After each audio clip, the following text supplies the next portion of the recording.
we come to a passage here that reminds us that this was written in the early 1960s.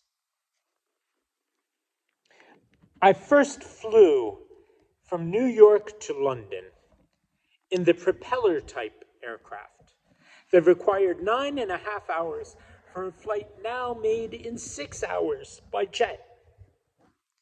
When returning from London to the States, I was told that the flying time would be 12.5 hours.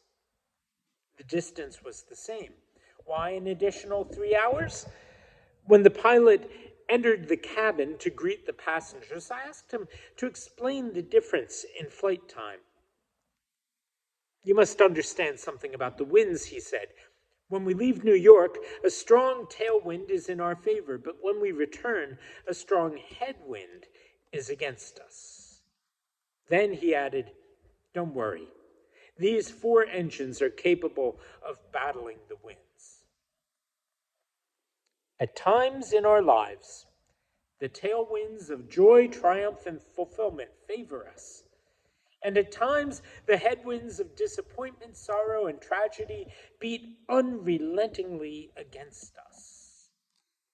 Shall we permit adverse winds to overwhelm us as we journey across life's mighty Atlantic? Or will our inner spiritual engine sustain us in spite of the winds? Our refusal to be stopped, our courage to be, our determination to go on in spite of, reveal the divine image within us.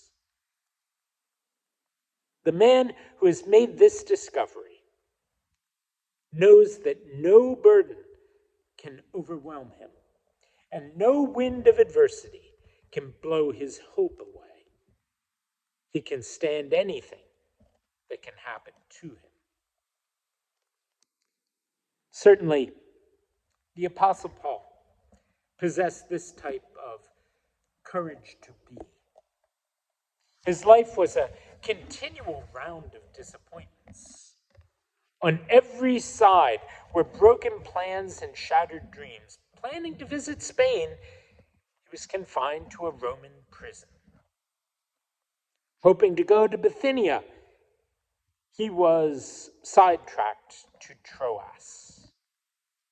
His gallant mission for Christ was measured in journeyings often, in perils of water, in perils of robbers, in perils by mine own countrymen, in perils by the heathen, in perils in the city, in perils in the wilderness, in perils in the sea, in perils among false brethren.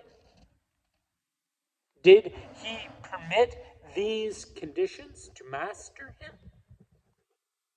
I have learned, he testified, in whatsoever state I am, therewith to be content.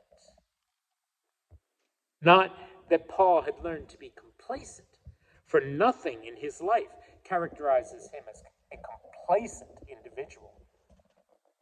In his Decline and Fall of the Roman Empire, Edward Gibbon records, Paul has done more to promote the idea of freedom and liberty than any man who set foot on Western soil.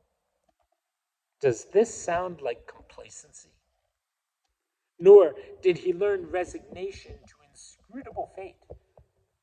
By discovering the distinction between spiritual tranquility and the outward accidents of circumstance, Paul learned to stand tall and without despairing amid the disappointments of life. Each of us who makes this magnificent discovery will, like Paul, be a recipient of that true peace which passeth all understanding. And we'll come back to that tomorrow.